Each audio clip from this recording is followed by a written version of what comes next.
Hello குட்டீஸ், welcome welcome welcome welcome to win channel. இன்னைக்கு நம்ம பார்க்க போகிற பாட்டு என்ன தெரியுமா? தமிழ் மாதங்கள். அதை பற்றி ஒரு பாட்டு பாடிடுவோமா? நான் ரெடி, வாங்க பாடலாம். சித்திரையில் பிறந்த பிள்ளை, சிந்தனைகள் நிறைந்த பிள்ளை, வைகாசியில் பிறந்த பிள்ளை, வையகத்தை ஆளும் பிள்ளை, ஆனி மாதம் பிறந்த பிள்ளை, அறிவாளி ஆகும் பிள்ளை. ஆடி மாதம் பிறந்த பிள்ளை, அறிஞனாக வந்த பிள்ளை, ஆவணியில் பிறந்த பிள்ளை, அதிகாரி ஆகும் பிள்ளை, புரட்டாசியில் பிறந்த பிள்ளை, திரட்டாத செல்வமும் இல்லை.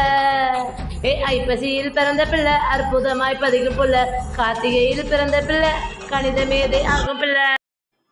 மார்கழியில் பிறந்த பிள்ளை, நேர்வழியில் செல்லும் பிள்ளை, தை மாதம் பிறந்த பிள்ளை, தைரியம் நிறைந்த பிள்ளை, மாசி மாதம் பிறந்த பிள்ளை, மாமேதையாகும் பிள்ளை.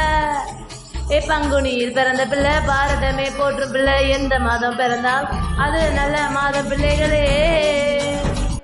குட்டீஸ், இந்த பாட்டை பாடினது நாங்க, அதை பொறுமையாக கேட்டது நீங்க. இந்த பாட்டை பாடினது நாங்க, அதை பொறுமையாக கேட்டது நீங்க. குட்டீஸ், இந்த தமிழ் மாதங்கள் பாட்டு எப்படி இருந்துச்சு? உங்களுக்கு பிடிச்ச உங்கள் ஃப்ரெண்ட்ஸும் ரசிக்கணும்னு நினச்சிங்கன்னா மறக்காமல் ஷேர் பண்ணுங்கள், அவங்கள சப்ஸ்கிரைப் பண்ண சொல்லுங்கள். Thank you, bye bye.